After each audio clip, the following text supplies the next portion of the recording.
budaya korupsi. Kenapa kok korupsi dibilang budaya? Padahal budaya itu kan ya manusia berbudaya, kebudayaan, budaya kesenian dan sebagainya. Tapi memang yang disebut budaya atau culture bukan hanya dibahas di dalam kemasyarakatan atau orang awam sehari-hari, tetapi di dalam bisnis, companies atau organizations culture itu juga penting dan dibahas. Anda mau ambil MBA kah, Anda mau ambil S3 kah, kalau Anda bicara tentang bagaimana meningkatkan kinerja dan pertumbuhan perusahaan, selain strategi penjualan, pemasaran, keuangan, dan sebagainya, yang terpenting dari segala itu adalah budaya organisasi atau budaya perusahaan. Kenapa kok begitu penting? Padahal kalau kita lihat yang namanya budaya atau istilah kebudayaan gitu ya, kayaknya kok kesenian, hal-hal yang sepertinya hanya untuk hiburan, tidak begitu vital terhadap peningkatan kualitas hidup manusia misalnya. Tapi kalau Anda memahami kenapa bisa terjadi culture atau budaya, itu sangat mendasar sekali, sangat basic yang mempengaruhi kehidupan manusia dan masyarakat. Jadi culture atau budaya itu adalah kombinasi, akumulasi dan menjadi kombinasi serta sinergi antara kepercayaan, ya, kepercayaan dengan perbuatan sehari-hari atau menjadi karakter. Kalau dibilang budaya korupsi, itu korupsi sudah menjadi hal yang kebiasaan, menjadi hal yang lazim, lumrah di dalam kehidupan bermasyarakat, berorganisasi, terutama di dalam pemerintah. Itulah sebabnya kalau kita mengatakan korupsi sebagai budaya itu susah banget untuk diberantas.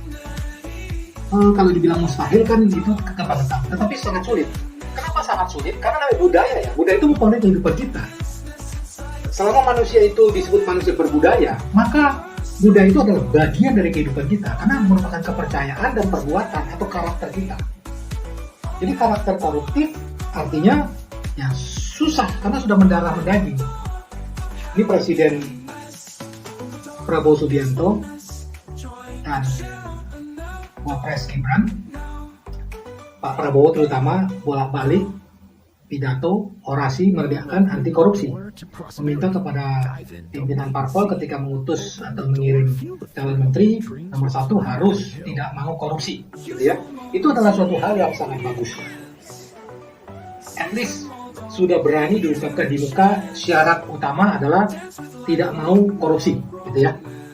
Namun kalau menurut hemat saya, pengamatan saya, terutama sebagai konsultan dan pelatih bisnis yang urusan ke organisasi, betapa sulitnya merubah budaya di dalam organisasi kalau sudah mendarah daging, mulai dari board of management atau board of director sampai ke frontliner, sampai ke security, ke cleaning service, itu minta ampun. Nah, di dalam pemerintahan juga demikian. Korupsi itu kenapa dibilang sudah membudaya? Kalau mulai dari yang ibaratnya level paling bawah di lapangan, pungli istilah kasarnya atau istilah recehannya itu pungli, yang istilahnya malakin orang 1.000, 2.000, 10.000, 20.000, itu dari bawah sampai ke atas. Andaikan nanti top manajemennya atau menterinya misalnya itu tidak mau korupsi, tetapi kalau di bawahnya itu semua koruptif, bagaimana coba? Diiming-imingi, dibujuk, ditawarkan, disodorkan, misalnya. Karena kalau sampai diberantas, kan yang rugi itu semua mulai dari atas sampai bawah itu rugi semua. Artinya tidak mendapatkan kekayaan cepat. Karena mereka paham, kalau mengandalkan gaji, sampai mati lagi, sampai bangkit lagi, nggak mungkin kaya. Ya, saya nggak usah sebutin lah berapa juta rupiah gaji mereka, gitu ya. Mungkin wakil menteri palingan itu belasan juta rupiah sampai 20 juta rupiah per bulan. Salah sama manajer perusahaan aja kalah. Jadi memang di dalam sistem remunerasinya pun sudah keliru. Bukan keliru, mungkin karena ada faktor tertentu sehingga yang penting gaji kecil lah, lu pasti mau lah gitu ya. Kenapa? Gaji tunjangan memang kecil, sabetannya itu yang besar. Makanya kalau Anda perhatikan, masuk miskin, keluar kaya. Masuk setengah kaya, keluar sangat kaya. Masuk kaya, keluar tuh triliuner. Kenapa begitu? Itu budaya korupsi. Nah sekarang bagaimana cara memberantasnya? Nah, itu berarti yang diberantas bukan korupsinya ya, budayanya diberantas. Melalui apa? Satu memang leadership. Kedua tentu saja adalah management system. Ketiga adalah compensation atau remuneration system. Sistem kompensasi atau sistem remunerasinya. Tiga hal ini harus meritokratis atau meritokrasi. You will get more when you give more. You kan dapat lebih kalau you beri lebih terlebih dahulu. Kedua, bekerja itu untuk berprestasi bukan mengabdi. Anda bukan sekedar berada tapi berkarya. Semua ada KPI-nya. Kalau you targetnya 100, you hanya capai 50, you dibina supaya bisa naik menjadi 100. Kalau bolak-balik dibina, you tidak bisa juga mencapai target yang ditetapkan, maka mau tidak mau Anda dibinasakan. Walaupun itu orang lain kah, profesional kah, apakah itu ketua partai kah, apakah itu adik kandung you kah, apakah itu ayah kandung you kah. Kalau dia tidak meritokratis, maka mau tidak mau, kalau telah dibina berkali-kali tidak bisa dibina, dibinasakan.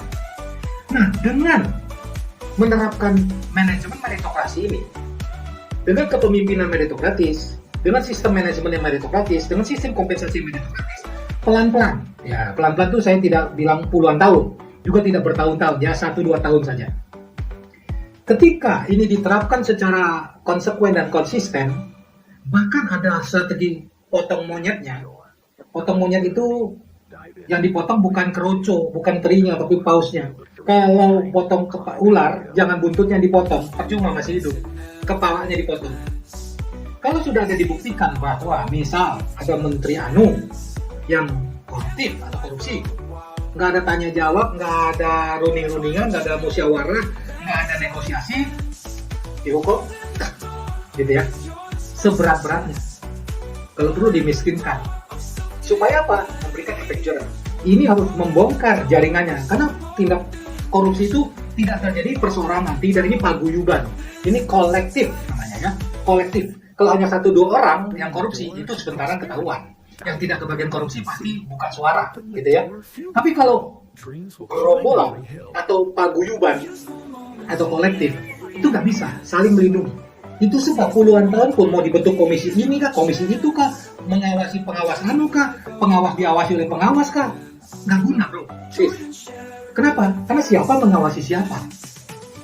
Yang diawasi korupsi misalnya. Yang mengawasi bilang, lu korupsi ya? Aduh, maaf lah, ini berbagi. Nah, daripada ngandelin gaji, terima saja. Akhirnya, ya udah ya, teruskan, lanjutkan, gitu kira-kiranya. Jadi tidak bisa. Si A korupsi, diawasi oleh si B, ikut korupsi, diawasi oleh si C. Sama saja, si C dibikin koruptif. Bagaimana kalau sampai betul-betul ada hero atau superhero yang tidak mau korupsi? Itu gampang saja, tinggal difitnah, gitu ya. Tinggal difitnah, direkayasa supaya ditransfer ke rekening pribadinya uang, apakah 5 miliar, 10 miliar, 100 miliar, tanpa sepengetahuan yang pemilik rekening. Sudah gitu, tinggal ditangkap. Ini bukti bahwa dia terima suap kah, gratifikasi kah, korupsi kah, kalau nggak dari mana itu duit. Yang mau sumpah pocong sekalipun bahwa saya tidak tahu menau soal itu, kalau you dikeroyok lu bukan oleh 2 atau 3 orang saksi, kalau 10-20 orang saksi bagaimana? Karena ini paguyuban bro, sis. Susahnya memberantas korupsi kalau sudah menjadi budaya. Sama seperti susahnya membenahi kinerja perusahaan yang sakit kalau sudah budaya.